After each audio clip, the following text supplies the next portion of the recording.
Well, hello and good morning, and thank you so much for joining us on the Overflow today. And it is a good day. So, thank you for being here with us. As always, it is a joy and an honor to get to gather together.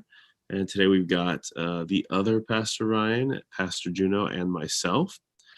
And as always, Overflow is focused on reflecting on the sermon from the day before, walking through some of our life group questions that we get to ask to process what we learned in order to better live out the scripture and live out the things that we've learned in our everyday life. So we hope that you walk away with just some practical things that you can do to implement in your life to live out the scripture. And as always, we'll have Pastor Juno give us a little recap. Okay. Yeah, pretty powerful message. Well, not my message, but powerful words from the Lord, commands to love our enemies. And again, it's easy to sidestep it. And even in my conclusion yesterday, it's easy to point the finger at somebody who's not doing it. And since they're not doing it, why should I do it? But none of that's in the scripture. It's really, what are you doing? Are you loving others? Are you doing good to others?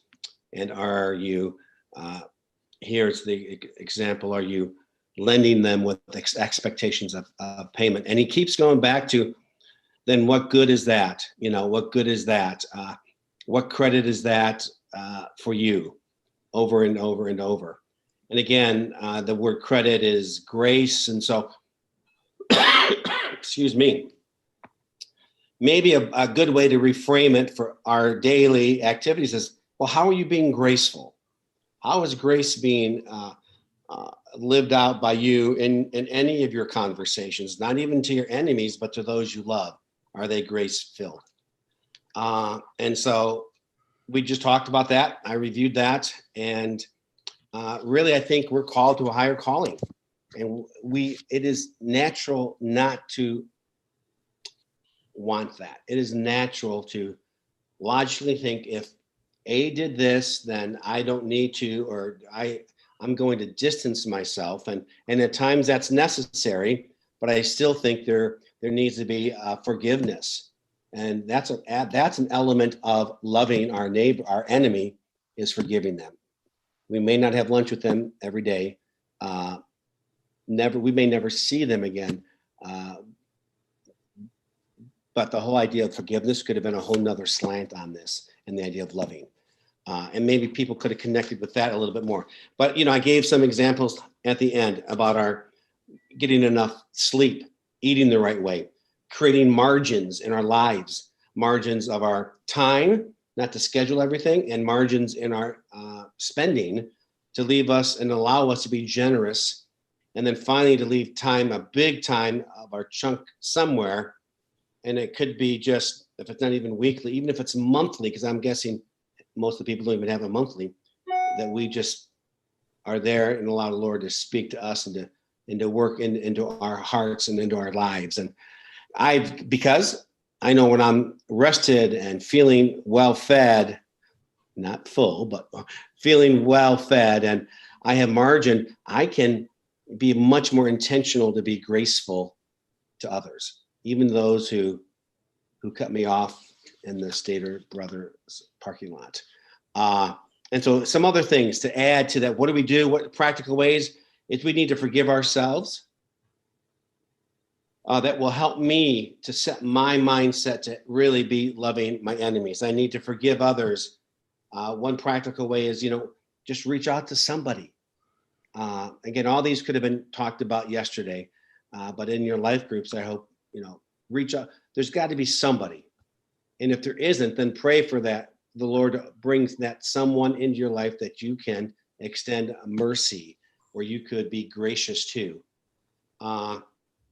One way to prepare ourselves, our minds, because again, I mentioned it's a battle out there, is we need to unplug and be present with the situation and with the people, and be tuning in, listening with our eyes to what's going on. And then finally, another very practical way is get used to saying more and more, I love you, because that just softens. Now, you may not be able to say it immediately to an enemy, but I'm pretty convinced that most people aren't even saying it to their friends or to their spouse.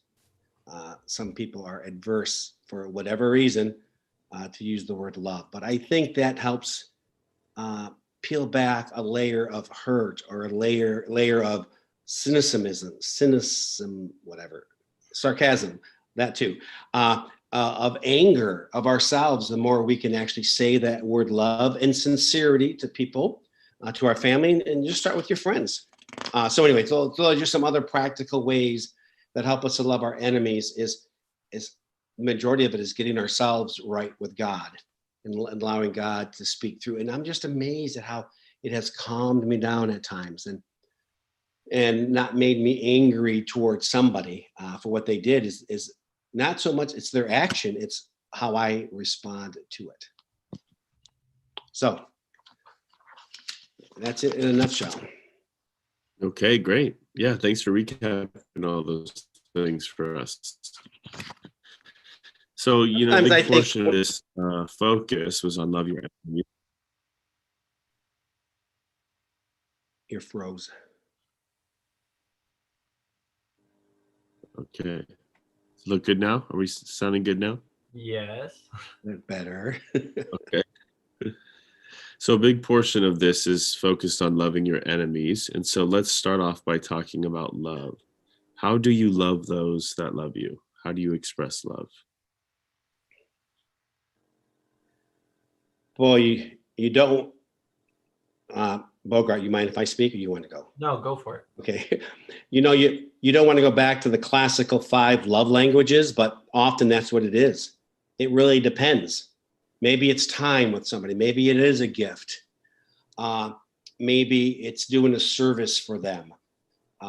Maybe it's a call, conversation, maybe it's a phone call or a Zoom with somebody.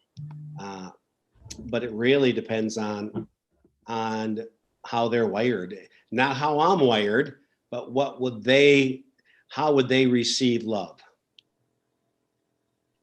And okay, I'll go back to when I just said something. I'm still not convinced that people know how to receive love, even the enemies, even your good friends, your spouses. There's so much pain going on out there, and barriers and tapes of psychological tapes of people being hurt and wounded, that many people are running from love. That's just an opinion.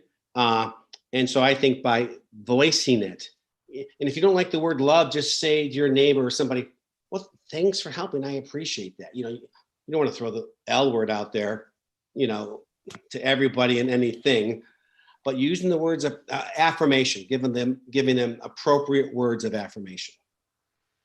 Yeah, for sure.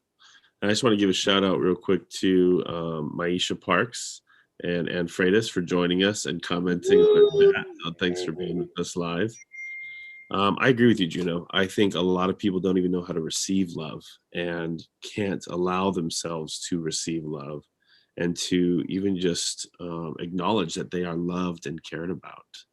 I think about those that I want to express love towards, and I agree. I think the love languages are great, a great look at that. I want to notice people. I want them to feel seen, heard, understood, cared for. I want to spend time with them. I want to support them, and I want to bless them in a way that they feel blessed. And maybe it is quality time, or maybe it is a gift, or maybe it is just talking or hanging out, or some food or drink item that they really enjoy, And so I think giving my attention, my focus, my time, my energy, my resources towards someone is how I express love. Yeah, I think you guys covered a lot of the main ways we show love. I think one thing I'll add to the conversation is when we talk about love, I think of the commandment to love God and to love your neighbor as yourself. So I think at the end of the day, love always involves some sacrifice. Like if we love someone, or if we're trying to show love for someone, sometimes we have to sacrifice our own time. Sometimes we have to sacrifice our own energy. Sometimes, we have to show care and commitment to the other person. So I think there's always an element of that in love, in that it's caring about the other person just as much or more than yourself, at least in that moment, and just trying to serve them sacrificially, to love them sacrificially. And I think that's a part of love too. And I think that extends to enemies too. But we'll get to that as these questions go on. Hey, that's a great point. Ryan, you mentioned last week in your sermon, the cost of discipleship, and really there's a cost to love, and it's often sacrifice. Yes. Great. I like that. For sure. And I think that's part of what Jesus is getting at when he says it's easy to love those who love you, because it takes low sacrifice, low energy, and low effort to simply reciprocate love, but to initiate love, to love when you're not feeling loved, and to even, in the most extreme case, love your enemy, love those who oppose you or hate you or don't like you or are mean to you or hurtful or whatever it would be. That takes like the most sacrifice and the most energy to express love towards them. That kind of brings us to our next question, question 5, that the focus of this passage has been on going out of our way to love those that do not love us. This includes our enemies, strangers, all those in need. So how can we live this out this week? How can we live out loving others? Maybe what are some ways you've done that in the past, or what are some things you could do in the future? How can you express love? And the biblical use of the word love here the word enemies here is not just like your worst, deepest, darkest enemy who's like, gone after your family for 5 generations and you've got this deep-seated rivalry, but it can be anyone that you have a conflict with or opposition with or differing political views or are just on a different page about things or would approach things differently or just tend to find yourself in conflict. And so you don't have to necessarily think, for me, I would say, I don't know that I have any enemies, but there are definitely people I see things differently than, that I have disagreements with, that I don't work well with, and so I think about all of those types of people. So with those types of people in our life, how can we express love towards them?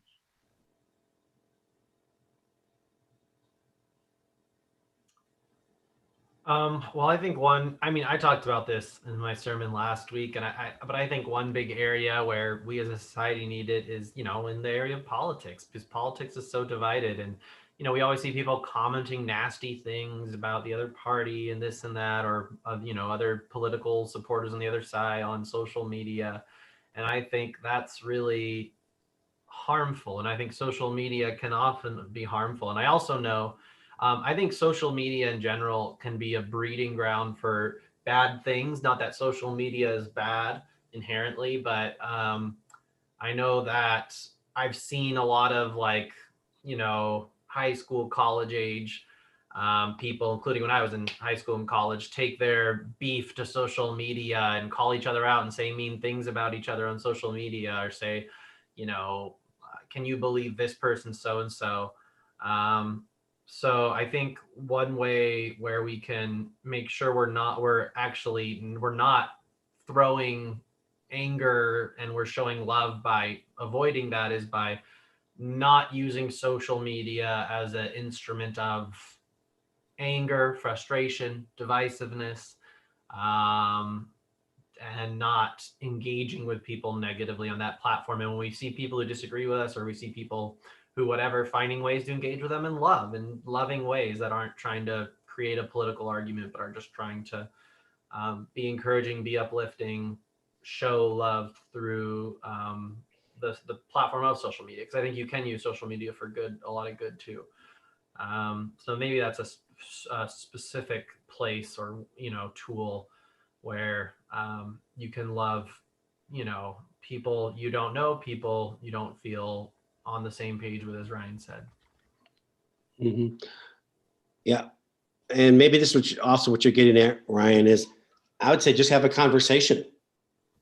I don't think, and that's been the whole theme over the last several months with all the racial tension. Have a conversation. And I'm still amazed at the people who don't have a conversation. People we know, people that we love, they get ticked about something and there's no conversation. It's all accusations and, just mean-spirited tones. But anyway, so one way would be, Ryan Clement, to answer your question, be intentional with the conversation.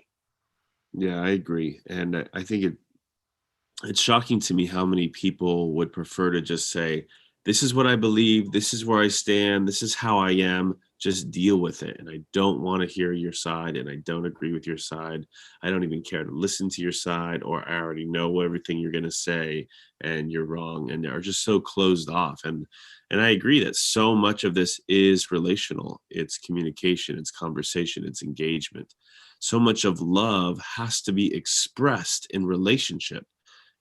I don't think we can really engage with love apart from relationship. It's not just this internalized feeling of affection for someone. It's how you treat people, which means love can't exist apart from relationship. And that relationship can be with an enemy or someone in opposition or a best friend. But I totally agree. We have to be able to say, hey, tell me what you believe and tell me why and help me to understand it. And I care about you and I value your opinion. And obviously, you're seeing things different than me. Explain it to me. And whenever I've been in a conversation like that, where I've come to someone that I totally disagree with and said, I'd really love to understand where you're coming from. Can you really help me with that?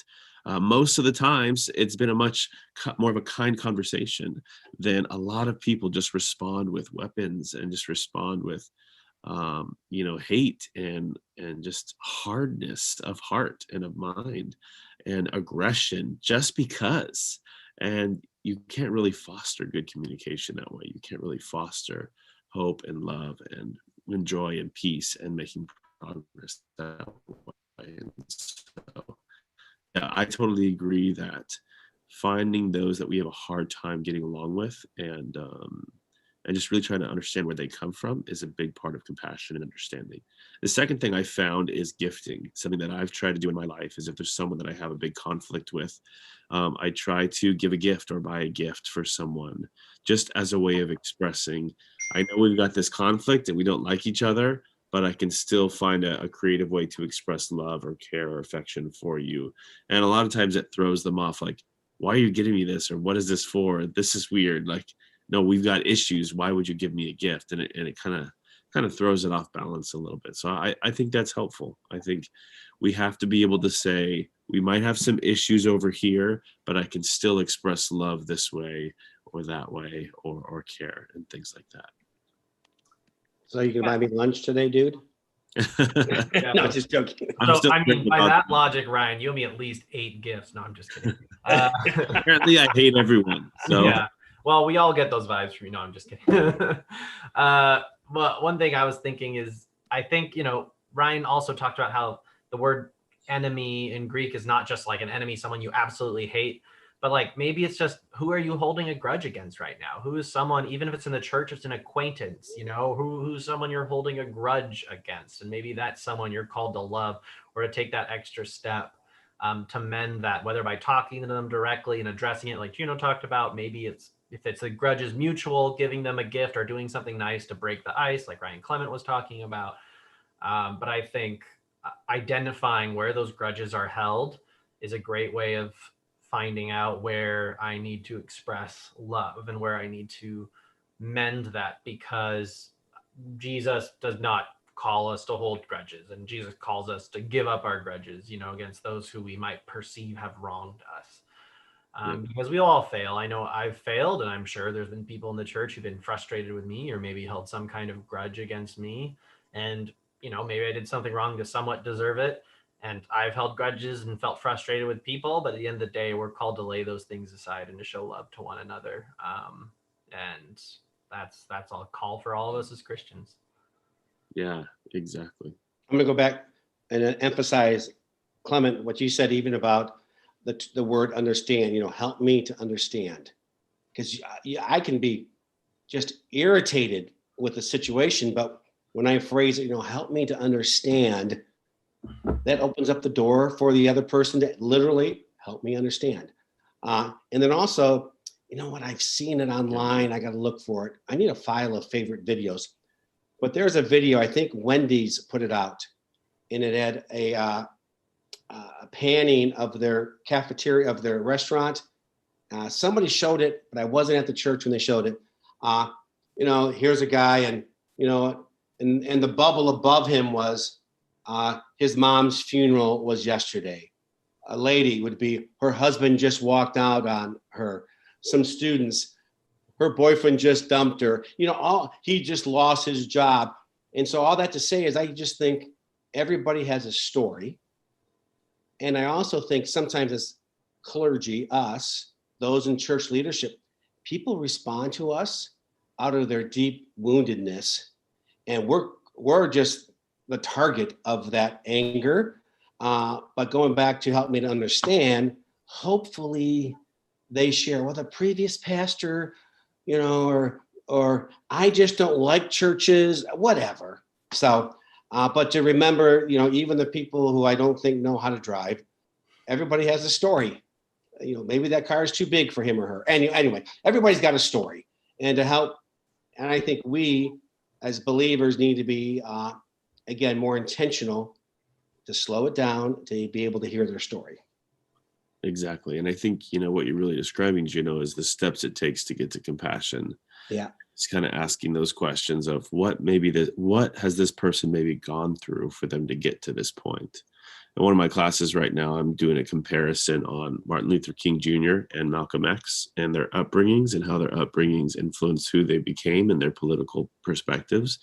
And when you study where they came from and what they experienced, it totally makes sense why they have their different political philosophies, Mm-hmm. and how to work with the civil rights movement and with racism and things like that. Mm-hmm. And so it's just interesting, I think, as we understand where people come from, we understand a lot more of why they are the way they are. And we can have more compassion, care, and empathy with them, for sure. Yep. I think it goes back to, it's complicated. For sure. Relationships are complicated. Our enemy, there's, we have stuff, they have stuff, but we got to figure out how to move through the stuff, because otherwise we're going to live in a world full of anger. And as the song from yesterday, what the world needs now is love, sweet love. Okay. You probably have you ever heard that song? I have, yeah. And yeah. I Nope. think there's some movie montage a long time ago that the slow motion scenes of they're and then the camera's passing by. Oh, okay. I don't know. I was using some movie a long time ago. So okay, no problem. Okay, I want to give a shout out to Monica Sure. for joining us. Thanks for joining us. Woohoo. I just want to say hello back. Okay, moving on to our final thought for this episode is, Juno, you gave a lot of practical tips as far as things that we should be doing in order to help us live this out well. You talked about making sure we're rested and making sure we're eating well and taking time in our life and not hurrying through everything, and being patient, having finances set aside to be generous, having open days and times in our calendar. And I think these are all really, really good tips. And I think, kind of brings me to think that loving our enemies might not be the primary issue, but the capacity to simply express love might be. Mm-hmm. And I think that that's a lot of what you were getting at in this, in that there are so many obstacles to just expressing love, period. So many marriages where the couple has just found it difficult to express love, to be intentional, to go out of the way. Or think about family members or friends. How intentional are we to go out of our way to reach out to people, to text them, spend time with them, call them, and to just express love? And I think that maybe we've just gotten a little too busy, a little too overwhelmed, a little too preoccupied to really go out of our way to love, period. And that is kind of one of the big challenges. So as we talk about these things, what are some obstacles to love or expressing love that you see? Or what are some pieces of advice that would be helpful for people and just thinking through how to love others well? Well, I think COVID has been a blessing in the sense of it's helped many people slow down and evaluate what's most important, and to evaluate, is it worth the argument, whether it's a family thing or just in anything. It's what difference does it really make? But so I would agree with you that, what obstacles, I really think it's our schedules and our time. We just don't have time for other people. For sure. Mm-hmm. Yeah, I would say that while COVID probably has sucked, this season of life has provided a really unique opportunity where our calendar has really slimmed down. There Mhm. aren't a ton of engagements that people are busy with, and that if you text or call someone, that's probably pretty likely they're not really doing much, you know. Mhm. So, or you want to get together with some people, it's like, let's look at the calendar. I'm free always, so just let me know Yep. what works. Yeah, and I think multiple of your points, Juno, seem to are relate to self-care and making sure you're in the right spot. I think at the end of the day, it's like, where are our hearts at, and are we both engaging in self-care and trying to be open to God's love in a way that we're allowed, but we are able to love others the way we're called to. Because I know there are days where if I'm stressed or whatever, that I don't love my wife as well as I should, and I react in worse ways than I should, and I know that. And so I think some of it all starts with the heart. And then that also makes me think back theologically to when Jesus talks about, man looks at the outward appearance or the actions, but God looks at your heart. And where is your heart at in all of this? Um, so, and where is our heart at in loving our enemies? That's a challenging question. So, um, yeah, that's one thing I was thinking of, making sure that we're in a place in our hearts in the right place to approach the topic of loving our enemies. Going back to, again, the question, what's inhibiting, right, Ryan? I'm making sure I got the right question here. What's inhibiting? Yeah, yeah, Okay. I think some of it is the, again, not taking the time, but going back to the self-care, if we're rested and have the energy to sit down and listen to their story, because so many people have a story, and when you hear that, all of a sudden the light bulb changes. You're like, oh, that's why whenever we do this, or I do this, or we invite them over, or if the gate slams when I'm riding my bike as I leave, if a guy is just getting to sleep because he's working midnights, all of a sudden we're enemies every time I shut that gate.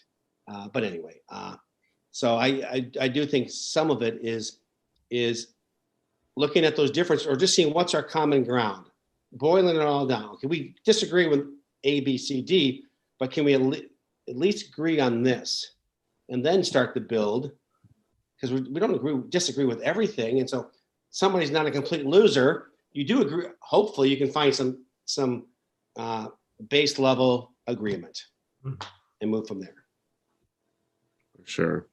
And I think, what this has all gotten to for me is two things. Number one, just having the capacity to love others and to be intentional to express love for others by taking initiative, not just responding to love, but by taking initiative to love others. And number two, that doesn't just include our family and friends, but it includes those that we have disagreements with, that we are frustrated with, that we are in opposition to. I had a conversation with someone the other day who said they were disappointed in the election results so far. They're disappointed in what looks like Biden's victory, but they really want to work to have a good attitude and to be positive about what God can do in the country. And I just appreciated them admitting their frustration, but not just spending the next 4 years hating Biden, but just saying, like, hey, I want to have a good attitude and I want to, see what we can do for this country. And I thought that was even just a great step in the right direction of what for this person would be loving their enemy. Yep. Okay, any other final thoughts before we part ways for the day? I can't. I think I don't know how many times I said it yesterday, so don't tell me. But it's easier said than done. And yeah. But in our remote quietness with the Lord, I think at times we all know we're called to follow Him, and it is easier said than done at times. Because if it's all about me and I love Jesus because He blesses me. I mean, go back to the passage. What good is that? What does that have to do with anything? And so It really is. These are where the rubber meets the road. And I do think those who have been mostly hurt and and enchanted with the church or with Christianity, when they see this actually happening, I think a brick in their wall is removed. And hopefully they get to see who Jesus is a little bit better. For sure. Well, sounds good. Well, thanks, guys, for sharing. And thank you all for joining us today on Overflow. We hope it's been helpful, informative, giving you some things to think through, and hopefully you're walking away with some ideas of how to live this out this week. And so enjoy your week. Be blessed. Love those who love you and love your enemies. And be intentional to love all those you come across with this week. Have a great week. We'll see you on Overflow next Monday at noon. And God bless.